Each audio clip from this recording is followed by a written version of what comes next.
సుబ్రహ్మణ్య షష్ఠి వ్రత కథ విన్నా చదివినా కానీ పెళ్ళి కాని వారికి వివాహం ఖాయం. దక్షిణ భారతంలో సుబ్రహ్మణ్యుని విశేషంగా ఆరాధిస్తారు. ప్రతి మాసంలో వచ్చే శుద్ధ షష్ఠి రోజు దేవాలయంలో సుబ్రహ్మణ్యుని ప్రత్యేక పూజలు జరుగుతాయి. విశేషించి మార్గశిర శుద్ధ షష్ఠిని సుబ్రహ్మణ్య షష్ఠిగా జరుపుకోవడం ఆనవాయితీ. డిసెంబర్ 7 శనివారం సుబ్రహ్మణ్య షష్ఠి సందర్భంగా స్కందోత్పత్తి గురించి ఈ కథనంలో తెలుసుకుందాము. మహాభారతంలో స్కందోత్పత్తి ప్రస్తావన.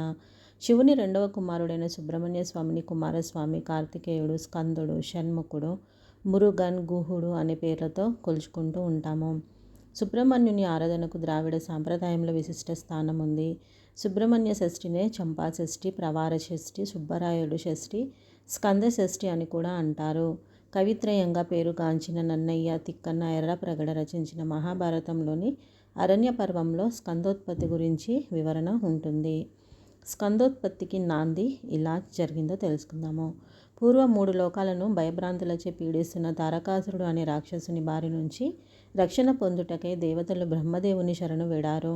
అప్పుడు బ్రహ్మదేవతలతో మహా బలిశాలి అయిన తారకాసురుని వధించగల సమర్థుడు శివపార్వతులకు జన్మించబోయే పుత్రుడు మాత్రమే. కాబట్టి మీరందరూ శివుడికి హిమవంతుని పుత్రిక అయిన పార్వతీదేవితో వివాహం జరిపించండి. వారికి కలుగు పుత్రుడే తారకాసురుని సంహరించగల సమర్థుడు అవుతాడు అని తరుణోపాయం చెప్పాడు. శివపార్వతుల కళ్యాణం. దేవతలు శివుణ్ణి ఒప్పించి పార్వతితో పెళ్లి జరిపించారు. ఒకనాడు పార్వతీ పరమేశ్వరులు ఏకాంతంలో ప్రణయానందంగా ఉన్న సమయంలో అగ్నిదేవుడు పావురం రూపంలో వారి ఏకాంత మందిరంలోకి ప్రవేశిస్తాడు. పరమశివుని దివ్య తేజం. అగ్నిదేవుడు పావురం రూపంలో రావడం గమనించిన పరమశివుడు తన దివ్య తేజస్సును ఆ అగ్ని హోత్రులోనికి ప్రవేశపెడతారు.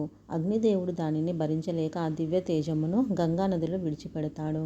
ఆ తేజము ఆ సమయమందు ఆ నదిలో స్నానం మాడుచున్న షట్కృత్తికల దేవతల గర్భాన ప్రవేశిస్తుంది. ఆ రుద్రతేజమును వారు భరించలేక రెల్లు పొదలలో విసర్జిస్తారు.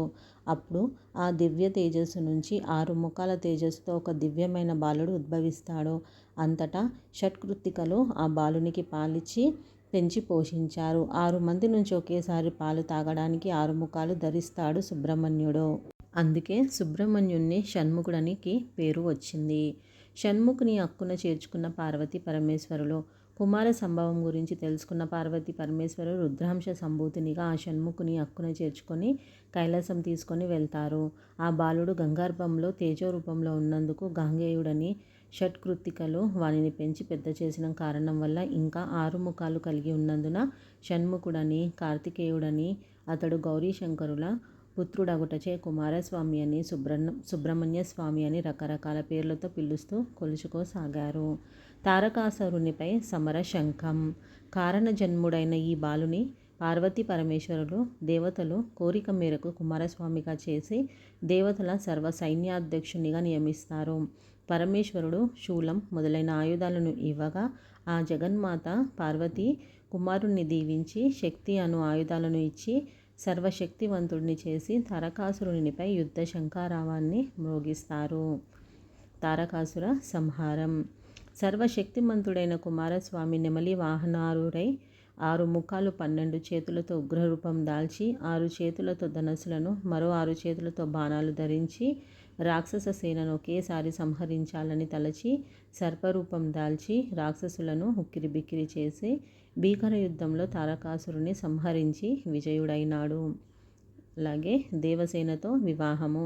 సర్వశక్తి స్వరూపుడైన ఈ స్వామికి దేవేంద్రుడు దేవసేనతో వివాహం జరిపించిన ఈ రోజును శ్రీ సుబ్రహ్మణ్య షష్ఠిగా జరుపుకుంటారు. ఈ రోజున శ్రీవల్లి దేవసేన సమేత శ్రీ సుబ్రహ్మణ్యేశ్వర స్వామి వారికి భక్తులు కళ్యాణోత్సవంలో సహస్రనామ పూజలు అత్యంత వైభవంగా జరుపుతూ ఉంటారు.